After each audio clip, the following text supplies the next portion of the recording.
Acho que já deu aí um tempo de esperar quem vai entrar. Bom, falando um pouco aqui dos fundos, né? Rapidinho para a gente trabalhar um pouco o resultado dos fundos e depois vai falar sobre um pouco de mercado, perspectivas, etc, né? Bom, falando um pouco aqui dos fundos de investimento, né? Dos FIC e FDICs, tá? É, Tudo continua igual, né? Acho que desde janeiro, né? Desde o final do ano passado, no fechamento de dezembro, tá? Nossas perspectivas aí continuam se mantendo, né? Poucas cotas de FDICs disponíveis, os próprios FDICs operando menos, é um período de sazonalidade, um período de risco e incertezas, né? Mas os fundos continuam aí entregando bem. Detalhe para o caixa um pouco mais elevado, dado o fechamento das carteiras, a gente está preferindo deixar o caixa um pouco mais elevado, apesar de não ter aumento na questão dos resgates, então a liquidez aí prevalecendo, né? E os resultados aí entregando o usual. Então, para o Credit Opportunities, patrimônio aí de 632 milhões, o fundo já chegou num modelo em que a rentabilidade versus o resgate, o patrimônio dele acaba se mantendo, 63 FDICs investidos, liquidez de até 30 dias em 53%, entre FDICs abertos e caixa, e a subordinação se mantendo aí em 31%, acima de 31%. Tá? As PDDs subiram um pouco, obviamente, até pelo momento, né? A gente tem um momento aí onde a gente perde um pouquinho da liquidez, então a PDD sobe um pouco, mas nada expressivo, tá? Está em 4% ainda dentro dos limites aí que a gente costuma trabalhar, tá? O Advanced, né, com um pouco mais de caixa, para ser um fundo maior, né, ter mais cotistas, então 14,75. O fundo fechou aí o mês com patrimônio de 1,8 bi, 67 FDICs investidos e liquidez de até 30 dias aí, 40, beirando os 48%. Tá? A carteira é a mesma, então subordinação júnior acima de 31 e PDDs aí em 4% se mantém. E lembrando só que a gente fechou no mês passado o Advanced para captação, né? Sim, Então, só reforçando aqui que o fundo, por enquanto, ele está temporariamente fechado para captação. é isso. Dentro dos resultados, entre os dois FIC e FDICs que compram sêniores e mezanino, o Opportunities entregando aí no mês 1,35, né, 116% do CDI, né, e o Advanced entregando 1,31, que dá 113% do CDI. A gente olha nesse aspecto como uma boa rentabilidade em relação ao que a gente vê hoje na renda fixa no mercado, dado que esses fundos aí eles não têm come-cotas, né? Então a gente usa o imposto diferido para o pagamento de resgate no final. Já o Strategy, né, que é um fundo que acaba comprando as cotas subordinadas júniores também, né, fechou com um patrimônio líquido de 236 milhões, 33 FDICs investidos, e por ser um D360, a gente vai trabalhar ele com uma liquidez um pouco mais baixa, ele comporta isso nos 43%. Subordinação júnior de 25%, até porque 33% da carteira está dividido em 25 cotas júniores de FDICs, né? E uma perda média de 2,60 em questão de PDD. Este mês em específico, o Strategy entregou 106% do CDI, algumas PDDs pontuais, eu acho que até principalmente a gente provisionou de forma ativa aqui, né, pediu para o administrador a Unigel, que veio com uma recuperação judicial aí, a gente teve 3 fundos aí que tinham. Então, isso acaba atrapalhando um pouco o resultado da cota, né, uma vez que janeiro é um mês mais fraco, né, e por conta da PDD, então o fundo acaba entregando 106% do CDI. Nada preocupante, nada que vá afetar a subordinação. De novo, as carteiras são todas pulverizadas, mas é algo que sim afeta um pouco a rentabilidade. Tá?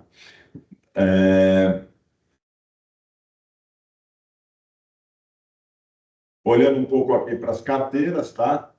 aqui já um pouco de dados aí de riscos, né? Então, como que essas carteiras estão compostas, o Opportunities, com sua posição máxima aí, tirando o caixa, que é 12%, a posição máxima dele em 8,5%, e a carteira bastante pulverizada aí nos 63 FDICs, tá?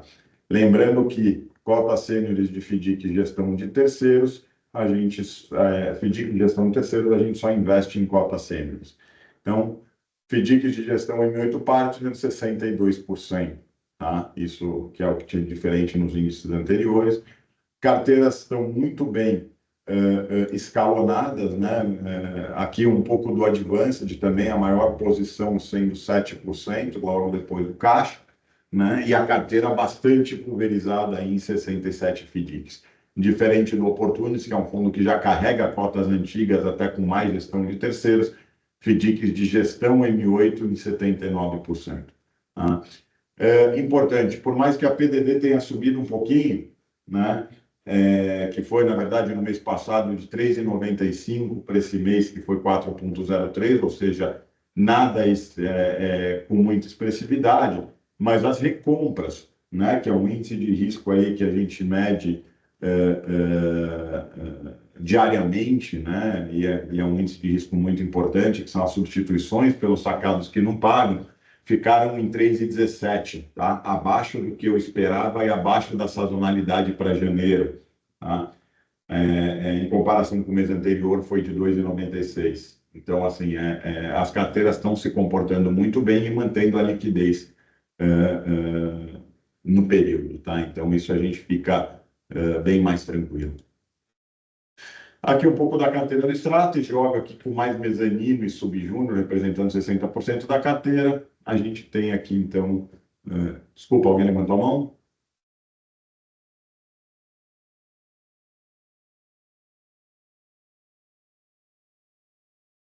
Bom, vamos seguir. Qualquer coisa faz a pergunta No chat. no chat.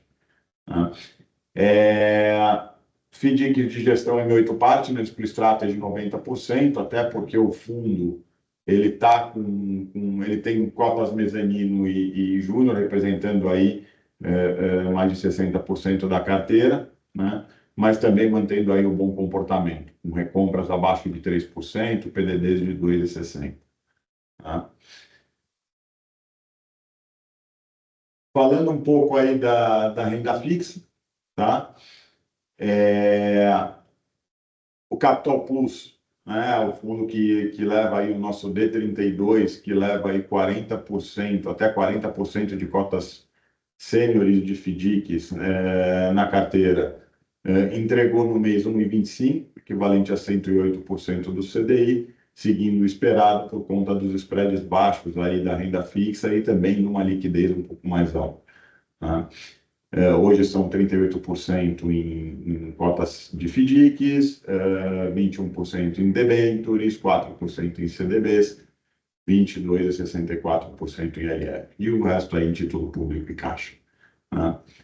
Dentro do yield, que é o nosso D9, tá? Mantendo aí o nosso D9 para investidor em geral, resultado do fundo no mês de 1,22, equivalente a 105% do CDI, mantendo aí o histórico desde o início aí no seu 105. Tá? O fundo também é um pouco mais pulverizado, né? Obviamente até por questão da liquidez, mantendo aí 17%, um pouco mais de compromissadas na carteira, né? E incluindo já um pouco de CDB. Tá? Então, quase 20% em FDICs, 26,80% em debentures, letras financeiras em 18%, título público compromissada pela liquidez aí, beirando um pouco mais de 20%.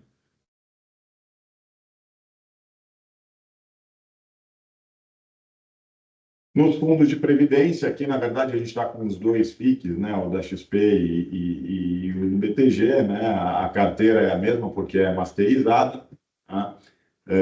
De novo os fundos D9, tá? No mês entregando aí 1,20, 103% do CDI, tá? Desde o início, no fundo, no M8 Capital Prévio, FIC, que já estava no BTG pelo histórico, entregando 109, o que a gente montou mais novo agora, que fez 6 meses agora esse mês, entregando 100% desde o início. Tá? Os fundos também bastante pulverizados, prevalecendo um pouco mais de caixa, apesar de ser um dinheiro mais de longo prazo, por ser prévio, mas por ser um 19 a gente também deixa um pouco mais de liquidez na carteira, aí beirando 20% entre compromissadas e títulos públicos e 6% aí em CDB. No mais, é 24% em FDICs, a gente pode ir até 25%, 29% em debêntures e 18% em letras financeiras. Tá? Falando um pouco das carteiras de renda fixa, né? Seguindo o nosso modelo aí de pulverização e de manter aí os high grades em liquidez, não só em ativos mais líquidos, como também em ativos mais seguros, né? Hoje, para vocês terem ideia, os duration da carteira do Capital Plus é de 0,98, ou seja, estamos realmente bastante líquidos, bastante curto, para não pegar nenhuma alteração de curva aí ou mudança de spread no solavanco. São hoje maior posição FDICs, hoje são 26 FDICs, segunda maior posição aí setor financeiro, que é o que a gente mais gosta, né? Então, aí, liderado no Capital Plus pelo Itaú, Banco do Brasil, BNB, Caixa Econômica Federal, BTG e assim por diante.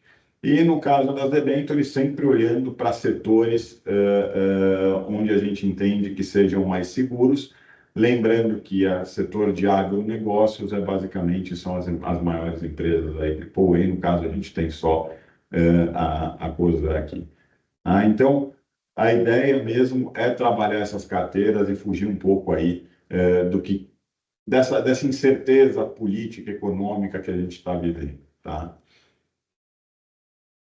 No yield, que segue a mesma gestão com um pouco mais de liquidez, soberano prevalece por ser um D9, né? Investidor em geral, então a ponta mais pulverizada dos investidores, a gente vai prevalecer dentro do soberano e da liquidez. Setor financeiro, né, beirando 25%. Então, as letras financeiras mais líquidas em cima, que é Banco do Brasil, Itaú, Caixa Econômica Federal, BTG, e aí trabalhando um pouco de spread aí em LFs de bancos um pouco menores. Debêntures, seguindo aí a linha de liquidez, seguindo a linha de curto prazo, né? O yield, a gente está aí com uma duration de 1,51, ou seja, também bastante curto aí, justamente para manter a estabilidade dos preços, tá? na carteira. E o prévio, também seguindo essa mesma linha, setor financeiro em concentração, né, nas maiores posições, seguindo de FDIC, que vai dar aproximadamente 20%, e soberano, né? Então, a gente sempre vai seguir essa mesma linha aí, trabalhando em ativos mais líquidos e mais seguros, tá? Então, a gestão dos fundos, ela entre aspas, né? Ela é muito parecida, os nomes aprovados acabam sendo aí os principais nomes, e a gente acaba fazendo aí a alocação de carteira conforme liquidez e conforme os papéis vão surgir. Tá?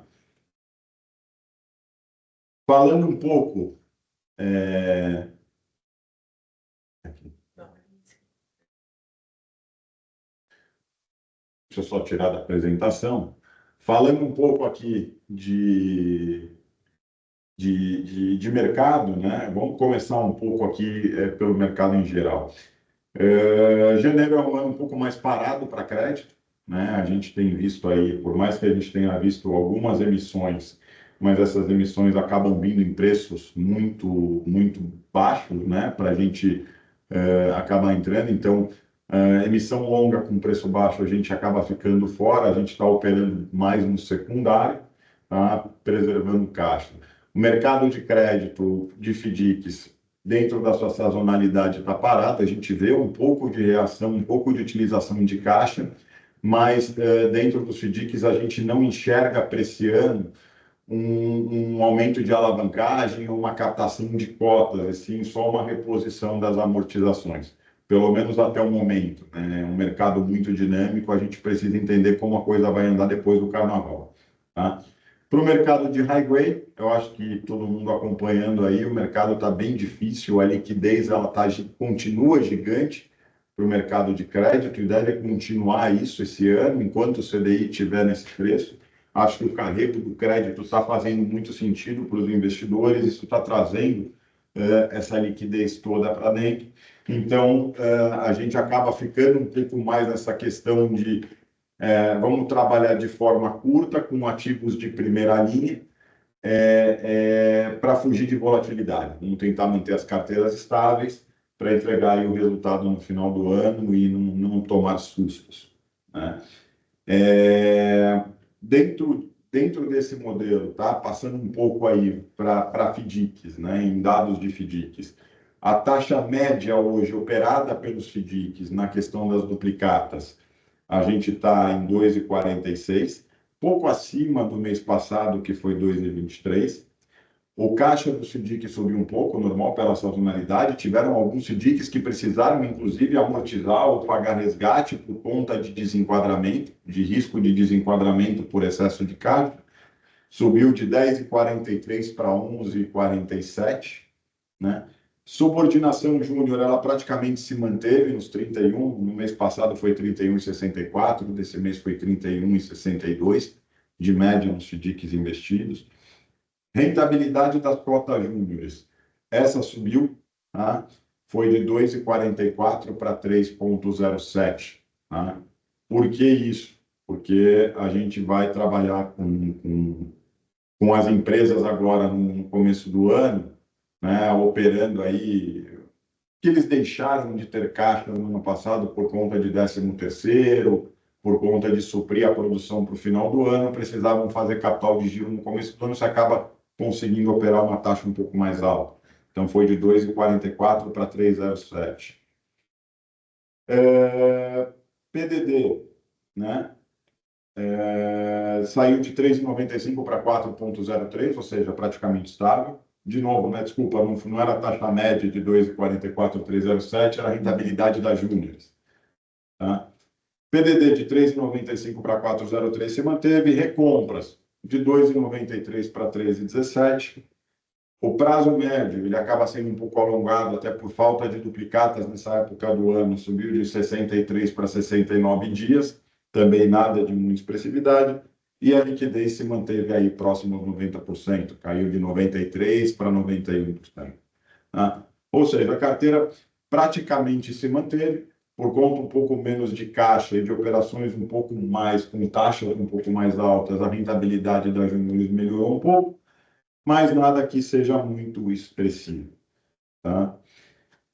Dentro do posicionamento nosso aqui em relação à renda fixa, tá? A M8 continua bastante defensiva. Tá? A gente vê agora, a gente espera sim uma questão de corte de juros, né, a partir de março.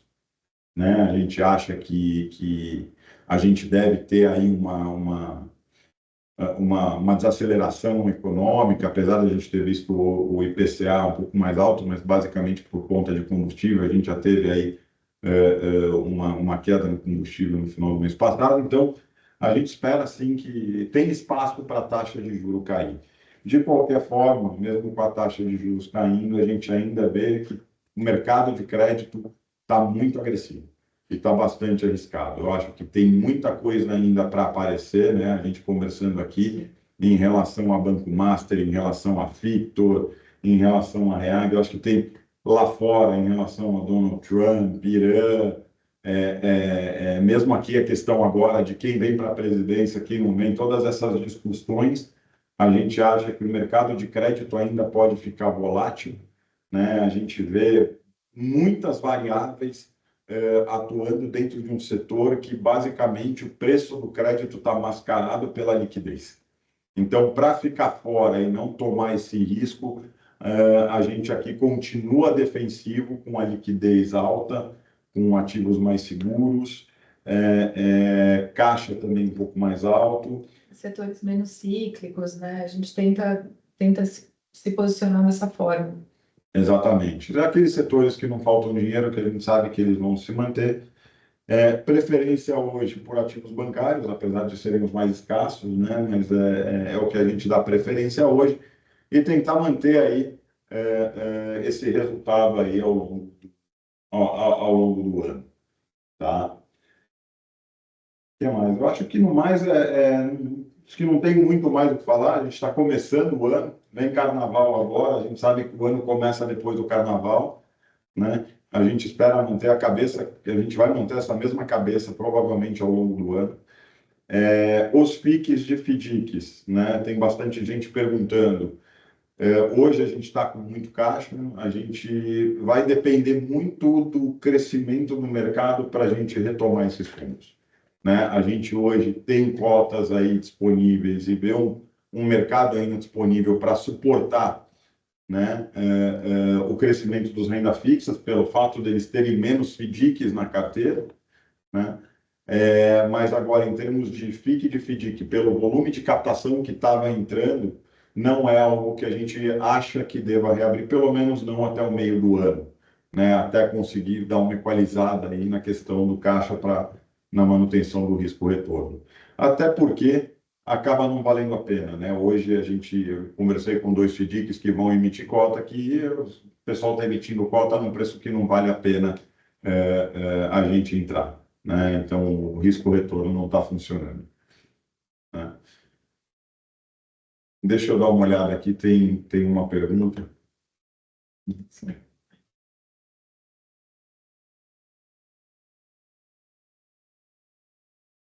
Não sei mexer. Esse aqui está no... Deixa eu comentar um pouco mais sobre o caso do PDD da Unigel no Strategy. A perspectiva de recuperação deve continuar afetando o desempenho nos próximos meses. Vamos lá, gente. A PDD da Unigel Strategy, tá? A empresa, né, como todo empresário, pediu recuperação num momento interessante, né? Porque as garantias, né? Você tem a questão da garantia da soja ser vendida como soja ou como semente, né? E as garantias acabaram, por conta do preço e do momento, né, acabaram sendo, entre aspas, né, insuficiente. Para quem quisesse esperar, o pessoal estava com CDA-WA de garantia, então a garantia funcionou, mas o preço estava baixo. Hoje, sim, as garantias estão lá, né, os FDIC estão entrando aí para ver a questão da venda, mas já aconteceu uma renegociação entre os FDICs com a própria empresa, tá? De que os FDICs eles acabam pegando a garantia, quem tinha o CDA-WA ou quem tinha alienação fiduciária, ficando fora da recuperação judicial, pegando as garantias e o valor excedente da venda, né? Por quanto eles conseguirem vender, a empresa vai pagar aí em 5 anos. Tá? Então, essa PDD, ela mais para frente, ela deve voltar, né? A gente vai ver um pedaço dela volta na venda, né? A gente está fazendo as provisões em cima do valor cheio. Na hora que vender, dependendo de como forem vendidas essas garantias, o valor ele pode voltar integral ou ele pode voltar parcial, sendo revertido aí ao longo dos próximos 5 anos durante as PMTs da Unigel. Tá? Então, assim, não é uma questão de perspectiva de recuperação, e sim uma questão de prazo, que já foi negociado com a empresa, inclusive esse prazo de 5 anos, pelo valor que excedente ao valor que a garantia de hoje conseguir ser vendida, o valor excedente que vai ser pago em 5 anos também vai contar com garantia de CDA-WA, tá? Mas a garantia de grãos não soma para a reversão de PDD. Então, a gente não vai conseguir reverter a PDD desses fundos de uma vez só, e sim ao longo do tempo, tá? De novo, né, a gente já passou por isso, né? Quem tem cota no Strategy, a gente já passou por isso algumas vezes, né? De, pô, toma uma PDD um pouco mais concentrada de algum fundo, por conta da precificação, a gente acaba levando aí a precificação dos administradores, principalmente Keitech, ela bate mais em 60, 90, 120 dias. Então, em alguns fundos, a gente já antecipou um pedaço dessa PDD, mas aí são 3 meses aí que essa PDD deve machucar um pouco a cota do Strategy. mas isso depois recupera, tá? É normal. De novo, o Strategy é um fundo D360, mas é um fundo que a gente sempre fala aqui para os investidores, que é um fundo que é para ser olhado em 5 anos, né? A gente sabe que a cota júnior é mais volátil em períodos como a gente está vivendo agora de crédito. Pode sim sofrer com PDDs, até porque com o CDI a 15, os spreads das operações acabam ficando mais magros, né? Então, cada PDD que os FDICs tomam acaba batendo um pouco mais forte no strategy. Então, a gente espera que com a queda do CDI, essa perspectiva aí melhore um pouco. Mas o Nigel, sim, vai precificar em alguns FDICs e vai bater um pouco na cota do strategy nesses próximos 3 meses, tá? Para passar um pouco também, né, que o Christian perguntou, né? A gente aqui como gestora M8 acabou, a gente teve 3 fundos que entraram, sendo que 2 deles do Strategy tinham um pouco de cota júnior, né? A gente aqui atuou junto com os consultores, inclusive a gente está atuando aqui na nossa área de crédito na venda, inclusive, dos grãos, tá? Então a gente está acompanhando muito de perto, como sempre, junto com as consultoras de crédito, entendendo todo o processo, em reuniões com os advogados. Então, a gente sempre atua dessa forma aí, bem próxima, principalmente nesses casos aí mais polêmicos que podem afetar um pouco os fundos, tá?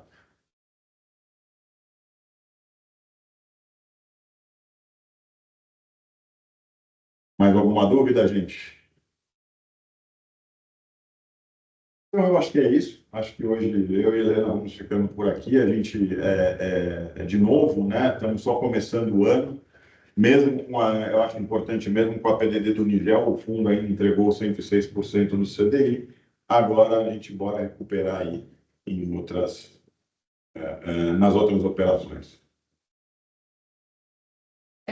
Assim, de qualquer forma, a gente está 100% à disposição. Caso alguém tenha alguma dúvida pontual, pode ligar aqui para a gente, mandar um e-mail. A gente pode explorar um pouco mais, caso vocês queiram aprofundar, tirar alguma dúvida específica de algum fundo, de alguma operação. Seguimos no ano e seguimos na leitura. Muito obrigado, gente. Qualquer coisa é só chamar. Obrigada.